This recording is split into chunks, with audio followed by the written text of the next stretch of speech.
Hello, wrestling fans. Welcome to Step to the Ropes, Volume 35. With WrestleMania 41 taking place this coming weekend, this edition, number 35, is WrestleMania matches that were either supposed to happen or probably were originally planned to happen. Okay, we start out with the very first WrestleMania back in 1985. At the time, I wasn't watching wrestling yet. Um, I was wondering possibly if Tito Santana was planned to face Greg the Hammer Valentine for the Intercontinental title, since Tito opened the show against the Executioner, which was the late Playboy Buddy Rose under a mask, while Valentine defended the IC title against the Junkyard Dog. Um, and also the main event, which was Hulk Hogan and Mr. T against Rowdy Roddy Piper and Mr. Wonderful Paul Orndorff. Orndorff and Piper had Cowboy Bob Orton in their corner, while Hogan and T had Superfly Jimmy Snuka in their corner. My understanding, Piper wasn't happy about Mr. T being in the match. I don't know how Orndorff felt, but Piper was like, wait a minute, Mr. T's not a wrestler, he's an actor, he's not in our business. But, looking back, maybe it should have been Hogan and Snuka against Piper and Orndorff with Mr. T in their corner. Or it could have been a six-man tag, Hogan, Snuka, and T against Piper, Orndorff, and Orton. And I gotta say, I feel bad for Cowboy Bob Orton. The first two WrestleManias, he's in Roddy Piper's corner and didn't have a match. And WrestleMania 3, he opened up the show, team of Magnificent Morocco against the Can-Am Connection. As far as the rest of the original WrestleMania card, that pretty much was all planned out. And the original plans didn't change. Now we're on to WrestleMania 2. There may have been plans for Ricky the Dragon Steamboat to take on Bret the Hitman Hart on this show. They actually fought each other a month before this pay-per-view at the Boston Garden in a pretty good matchup. The match was so good, Bret hit Steamboat with the Heart Attack clothesline. Steamboat, of course, won the match and was victorious, and that match is on Bret Hart's WWE release DVD. Also, the originally planned main event for this event was Hulk Hogan against Macho Man Randy Savage, but Hogan decided he didn't want to work with Savage, and he said, give me King Kong Bundy instead. And that match wound up being Hogan against Bundy, while Savage defended the Intercontinental Championship against George the Animal Steele. Okay, WrestleMania 3, as we know, the main event was Hulk Hogan against Andre the Giant. And my understanding, there was a backup plan in case Andre would not turn heel, or if he wasn't physically able to wrestle the match. And the backup plan was for Hulk Hogan to face Mr. Wonderful Paul Orndorff for the championship, if Andre could not wrestle or decide not to turn heel. Okay, also, it was originally planned to be Rowdy Roddy Piper against Cowboy Bob Orton. Now, the problem was, Piper hit Adrian Adonis in the arm with the crutch when he saved Hulk Hogan from an attack from Adonis and Orndorff on a Saturday Night's Main Event. Now, Piper hit Adonis right in the arm with the crutch, and my understanding, Adonis had been fired after that taping, or right after it aired. But because Piper and Orton on house shows wasn't drawing crowds, Adonis was brought back, and they had him wrestle Piper at WrestleMania 3, which was Piper's final match before he returned 2 years later. Okay, WrestleMania 4, which was the night of the one-night tournament to crown an undisputed champion. Well, the original plan for this one, Ted DiBiase, the $1 Million Man, was supposed to walk out as the world champ, win the tournament, and become the world champion. And the tournament brackets, when the late Jack Tunney, the on-air president of the WWF,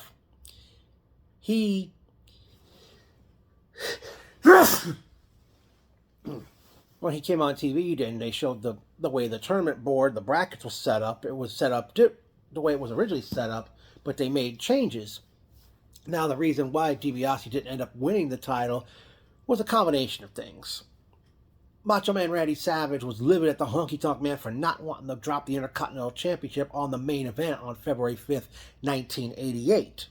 So as a way of calming Savage down, he decided to give him the world champion, Savage win the tournament, which is a heck of a consolation prize. And because Honky Tonk Man, I understand, threatened to leave the company and take the IC belt to Jim Crockett Promotions. Now, Savage won the Intercontinental title, it makes me wonder where would that have left Savage and Honky Tonk Man. But in the tournament, the original plans with DiBiase winning, originally the winner of DiBiase's match with Jim Duggan, would face Bam Bam Bigelow or the One Man Gang. Jake Roberts and Rick Rude, the winner would face Don Morocco or Dino Bravo. The plan was for, I understand, Rude to beat Roberts, Morocco to beat Bravo, Ricky Steamboat was going to go over Greg Valentine, or Randy Savage was going to go over Butch Reed, and Savage and Steamboat would have fought each other. I think the plan was DiBiase would beat Duggan, Bigelow, beat Savage in the semifinals. On the other side, the other part, Hogan get through Andre the Giant, which kicked off the second round. And Hogan would have beaten Andre, Rude, and then lose to DiBiase thanks to Andre. But of course, all that got thrown out the window due to the changes that were made. WrestleMania 5, which makes me wonder if there was plans for the $1 Million Man Ted DiBiase to face Hercules, because to me those guys didn't get really a proper ending to their feud. They did house shows from late 88 to early 89. Or maybe they could have done a tag match with Hercules and a partner against DiBiase and Virgil. Instead, Hercules opened up the show defeating Haku. DiBiase faced Brutus the Barber Beefcake, in which both men were counted out.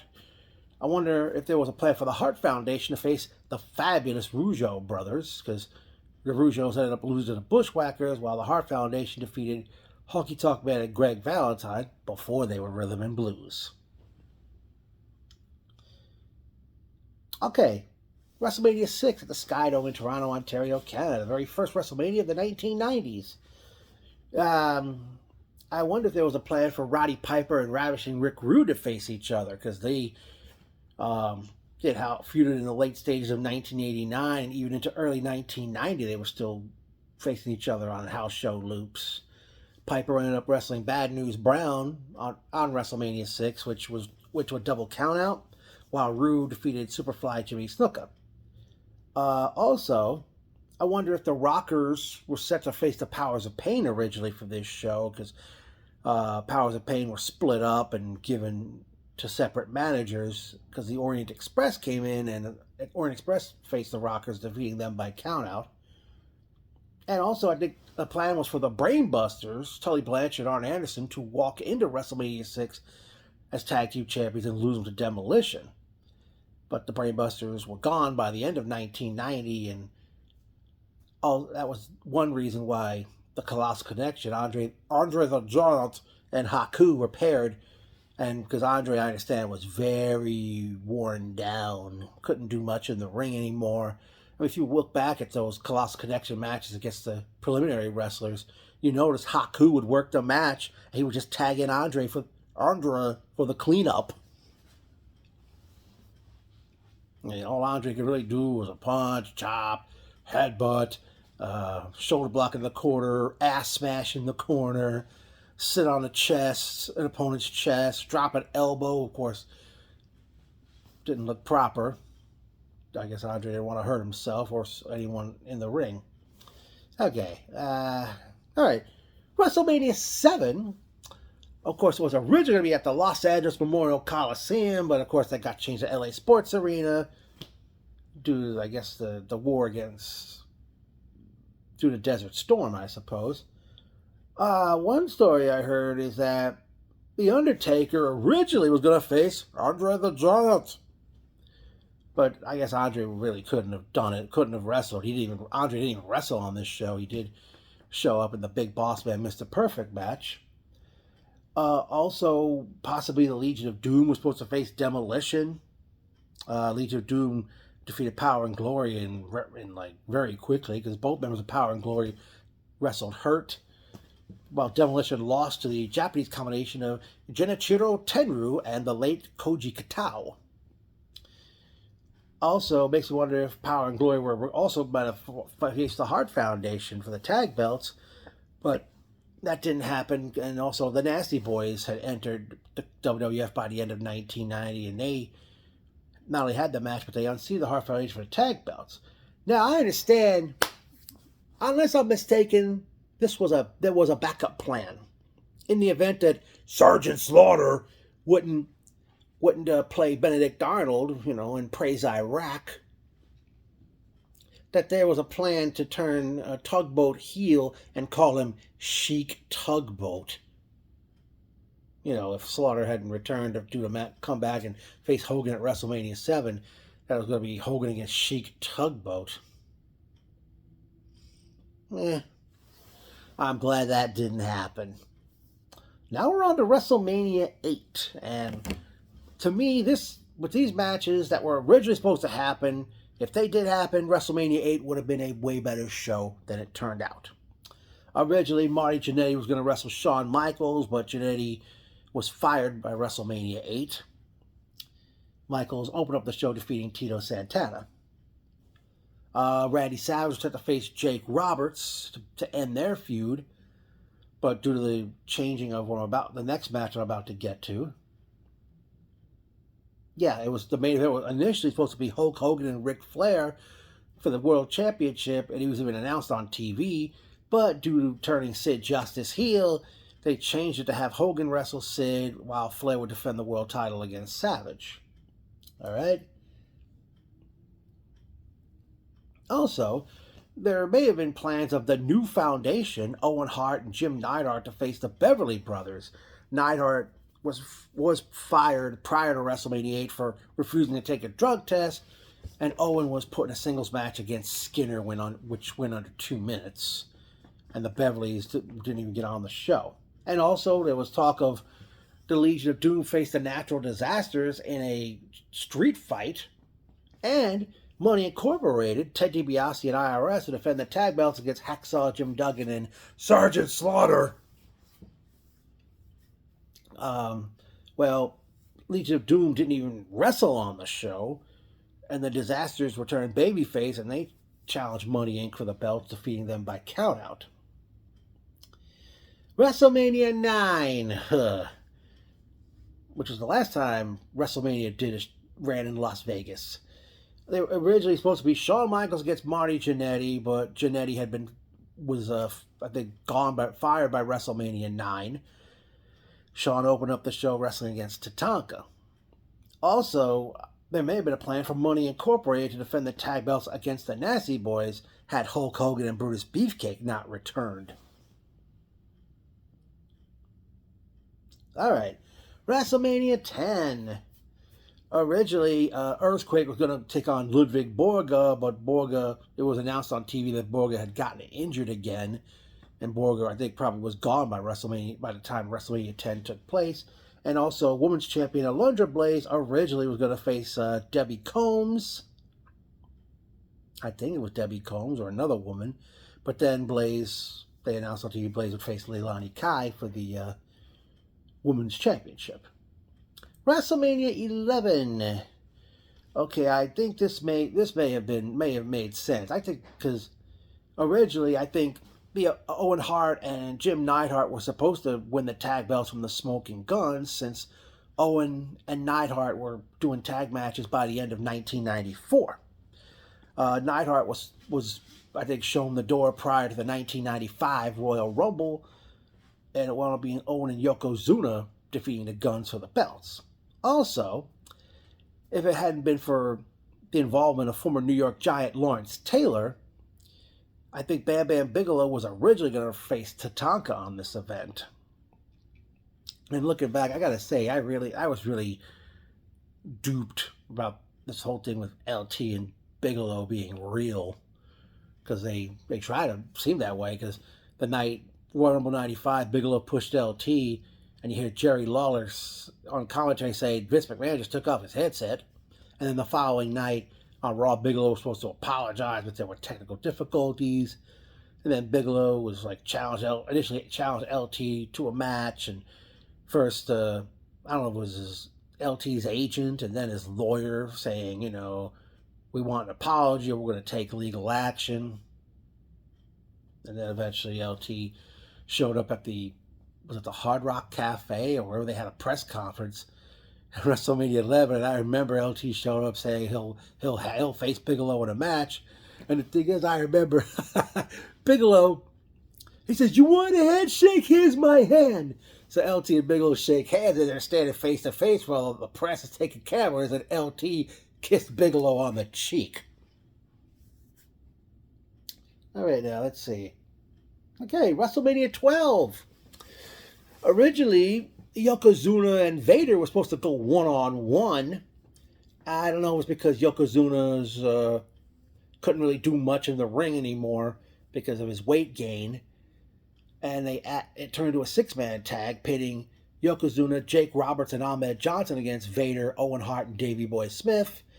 So I don't know if that was done because Yokozuna couldn't do much in the ring anymore, or it was just a way to squeeze 4 other men on the show. Also, the original plan, Razor Ramon, the late Scott Hall, was going to face Goldust in what was going to be called a South Miami Alley fight. Probably the IC title probably would not be on the line in that one, but the late Scott Hall, was suspended a month prior, and Goldust ended up facing Roddy Piper in a Hollywood backlot brawl, which was not for the Intercontinental Championship. All right, WrestleMania 13. A lot of matches were originally supposed to happen, but for numerous reasons they didn't. Here we go. I was thinking that the plan was for Bret Hart and Shawn Michaels to have a rematch from WrestleMania 12, but Shawn Michaels gave up the title a month prior, claiming a knee injury. My understanding, Michaels didn't want to do the honors for Bret. Michaels commentated the main event that night, while Bret had a submission match with Stone Cold Steve Austin. Also, it was originally planned for Rocky Maivia to face Wildman Mark Merrow, but Merrow got injured a month earlier, so that was off the table. The Undertaker was set to face Vader in a return bout from Royal Rumble 2 months prior, but that didn't happen. Taker challenged Psycho Sid and beat him for the world title. Vader ended up in a tag match, and I'll get to that later. Ahmed Johnson and Farouk were supposed to have a one-on-one street fight, I believe, but that was turned into a 6-man with Farouk, Crush, and Savio Vega against Ahmed and the Legion of Doom. And I think it was really Owen Hart and Davey Boy Smith were set to defend the tag team belts against Phil LaFon, the late Doug Furnas. Furnas and LaFon were going to put in a 4-way tag match at the start of the show. Owen and Bulldog defend the tag belts against Vader and Mankind. WrestleMania 14, I think the original plan was for Bret Hart and Steve Austin to go at it for the world title. Had Shawn Michaels not returned after he walked out after an infamous backstage hair fight Shawn had with Bret, and where Austin would have finally pinned Bret Hart to win the world title. But Bret was gone by the end of 1997. WrestleMania 15. It was originally planned for Stone Cold Steve Austin, The Rock, and Mick Foley to have a triple threat match for the world title, but Shawn Michaels, I guess he got in Vince McMahon's ear saying, that the world title at WrestleMania should always be a one-on-one match. And Foley wrestled Paul White earlier in this show to see who would referee the main event, and Foley eventually did make the 3 count in the Austin Rock match. Okay, WrestleMania 16, or otherwise known as WrestleMania 2000, they were planning to have Stone Cold Steve Austin against The Big Show. Well, we know that match didn't happen because Austin had to get neck surgery and he didn't wrestle for most of 2000. Another plan was for the 4-way main event, which did happen. The 4-way main event was supposed to be originally The Rock, Big Show, Triple H, and Chris Jericho. For some reason, they took Jericho out and put Mick Foley in there. WrestleMania 17. Of course, the night Stone Cold aligned himself with Vince McMahon. My understanding, originally Vince was going to wrestle Mick Foley one-on-one, but I don't know if Foley didn't want to do it or what the problem was, and Vince had a one-on-one match with his own son, Shane. Okay, WrestleMania 18.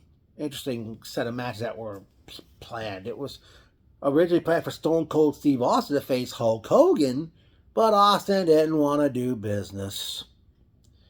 Also, The Rock was going to face Scott Hall, and Kane was supposed to wrestle Kevin Nash. Austin faced Scott Hall while The Rock faced Hogan in a memorable matchup. Kane and Nash didn't have it because I think Nash was hurt. WrestleManias 19 and 20, I don't know if there was any planned matches that they had planned that they ended up changing. WrestleMania 21 originally was supposed to be The Rock against JBL, but I don't know if Rock had fallen out with the WWE, namely Vince McMahon at that time, and he wasn't even on the show. JBL wound up losing to John Cena, ending his near one-year reign as champion. Had Lita not got injured back at New Year's Revolution early that year, Lita probably would have fought Trish Stratus for the women's title instead of Stratus wound up facing Chrissy Hemme, who had Lita in her corner. And also originally planned for WrestleMania 21 was Randy Orton against Triple H, but it wound up being Triple H dropping the belt to Batista. I don't know what matches may have been originally planned for WrestleMania 22. For WrestleMania 23, it was supposed to be John Cena against Triple H in a return bout from WrestleMania 22 the previous year, but Triple H injured his quad at New Year's Revolution earlier that year. So Cena wound up wrestling Shawn Michaels. And the original Battle of the Billionaires, it was going to be Hulk Hogan against the Great Khali. Hogan would have Donald Trump in his corner while Vince McMahon would be in Khali's corner. Well, that didn't happen because Hogan, I think, was on the outs with Vince at the time. And instead, the honors, and I'll say these two men were given the ball and they ran with it. Bobby Lashley against the late Umaga, because those two had a pretty good match. And also Trump got his hands on Vince. And after the match, Trump, Lashley, and special ref Steve Austin shaved Vince's head. Don't know what matches were originally planned or set for WrestleManias 24 through 26. WrestleMania 27, my understanding was originally there was talk of The Undertaker take on Wade Barrett due to the Nexus helping Kane defeat The Undertaker in a Buried Alive match in the fall of 2010. That didn't happen. Then there was talk of Sting coming to WWE, but that didn't happen. And The Undertaker ended up wrestling Triple H and defeating him. Don't know what matches they might have had planned for WrestleManias 28 all the way to 35. WrestleMania 36, which was, I'm not trying to make any jokes here. You might as well call that one COVID Mania, because that's the one where in 2020, but they had to do it at the WWE. The matches were done at WWE's Performance Center down in Florida. Originally, Goldberg was going to defend the the Universal Championship against Roman Reigns, but Roman didn't want to wrestle in the pandemic. So wound up being Goldberg ended up losing the Universal Championship to Braun Strowman at that show. And I don't know what matches were originally set for WrestleManias 37 through 40. If you know any matches that I may have left out that were planned or possibly put in motion but got scratched for one reason or another, let me know in the comments, folks. And I hope you enjoyed Volume 35 of Step Through the Ropes.